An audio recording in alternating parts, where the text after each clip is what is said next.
Dan nama yang ketiga yang dirangkai dengan nama Allah dan nama Rasulullah adalah ulil amri. Kita menerjemahkannya dengan pemimpin-pemimpin gedano. Baru saja kemarin kita di Aceh Barat dilantik lebih kurang 290 pemimpin tingkat kampung secara serentak. Dahsyat, luar biasa. Nama yang telah dipilih Allah, ditempatkan oleh Allah, beriringan nama kita dengan nama Allah dan nama Rasulullah, ulil amri. Artinya apa? Menjadi pemimpin itu suatu keistimewaan yang tidak semua orang bisa dapat. Bila kita merujuk kepada salah satu daripada hadis Rasulullah, sab'atun yudhilluhumullahu fi dhillihi yawma la dhilla illa dhilluh. Ada 7 golongan manusia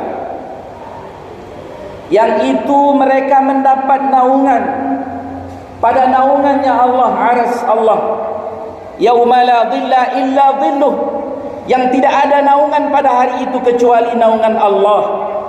Itu ada 7 orang. Siapa mereka? Urutannya pun sudah dibuat oleh Rasulullah, sudah disabdakan oleh Rasulullah. Sesuai urutan itu, sesuai keistimewaannya. Urutan pertama itu al-imamul adil, pemimpin yang adil. Siapa mereka? Di antara sekian banyak mereka, itulah mereka yang kemarin telah dilantik oleh Bupati Aceh Barat, 290 kepala desa terpilih.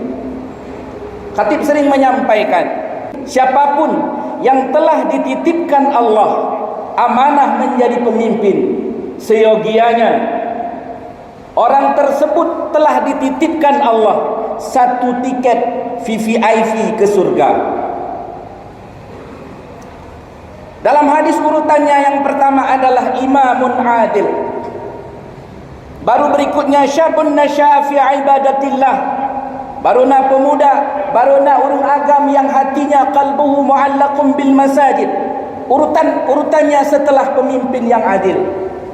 Tapi tiket yang paling utama, tiket VVIP-nya, Rasulullah sabdakan kepada orang-orang yang dititipi amanah menjadi pemimpin bagi umat ini. Kuncinya mana? Kuncinya cuma satu. Al-imam al-adil, imamun adilun, menjadi pemimpin yang adil. Kita yang sudah diamanahi menjadi pemimpin, bila kita tidak menjalankan amanah ini dengan adil, yang rugi sebenarnya bukan masyarakatnya, yang rugi sebenarnya bukan orang lain, tapi yang rugo adalah getanyo kero. Tiket VVIP kana bak jarod, tiket istimewa kana bak jaro gedayo, tapi tatem cengik tiketnya. Kita mau merobek tiket ini, itu yang rugi sebenarnya diri kita sendiri. Untuk bisa masuk ke ring 1 dalam hadis Rasulullah, itu tidak bisa ditawar-tawar lagi, itu tak bisa dirombak, hanya tak otak atile. Semua yang keluar dari lidah yang mulia Nabi besar Muhammad sallallahu alaihi wasallam, wa ma yantiqu 'anil hawa in huwa illa wahyu yuha. Semua yang keluar dari lidah yang mulia Muhammad sallallahu alaihi wasallam sejatinya adalah wahyu yang diwahyukan Allah. Dan ini tidak perlu kita ragukan. Ini adalah kebenaran yang hakiki, kebenaran yang pasti. Ini masuk dalam logika wahyu yang tidak diragukan kebenarannya.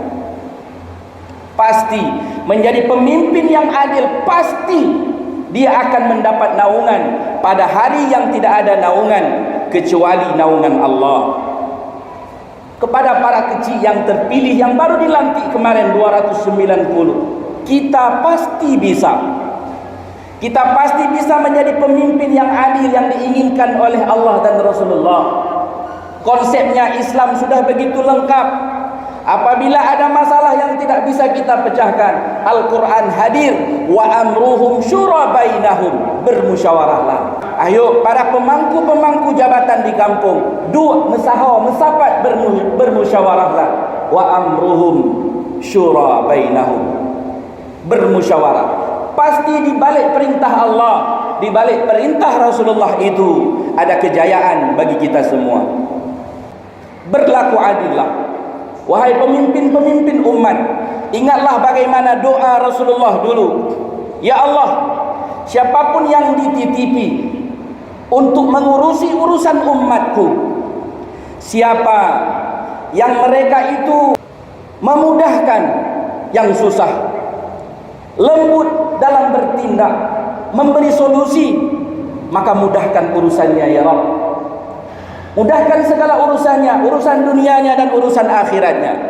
Tapi Rasulullah juga berdoa, ya Rabb, siapapun yang dititipi amanah untuk mengurus urusan umatku, lalu mereka mempersulit umat, menzalimi umat, mengacaukan urusan umat, maka susahkan dia, repotkan dia dengan urusan-urusannya. Jemaah yang dimuliakan Allah, doa yang pasti terijabah itulah doa Rasulullah sallallahu alaihi wasallam. Maka jangan heran kita, dimanapun ada pemimpin yang berlaku zalim kepada umat, siapapun dia, setinggi apapun jabatannya, dia pasti akan celaka. Cepat atau lambat, itu Allah yang menentukan waktunya. Siapalah kita hari ini? Mungkin kita baru dititipi amanah oleh Allah sebagai gubernur, sebagai bupati, sebagai camat, sebagai kecil. Fir'aun pernah mendapatkan pangkat jabatan tertinggi, bahkan dia mengklaim dirinya sebagai Tuhan. Ana rabbukumul a'la, saya Tuhan yang paling tinggi. Dia telah berlaku zalim untuk penduduk Mesir pada saat itu. Dia telah dihinakan Allah, dia telah ditenggelamkan Allah di Laut Merah. Bahkan jasad Fir'aun sampai uronyo pun mantan tersimpan dalam bentuk bumi, dalam bentuk mumi di Museum Kairo di Mesir. Jamaah Jumat yang dimuliakan Allah, mari kita berlaku adil dalam memimpin, menyongsong kampung kita yang lebih baik ke depan, menyongsong negeri kita, negeri yang lebih dicintai Allah, diberkahi Allah ke depan, dengan munculnya kita sebagai pemimpin-pemimpin yang adil, negeri yang baldatun thayyibatun wa rabbun ghafur.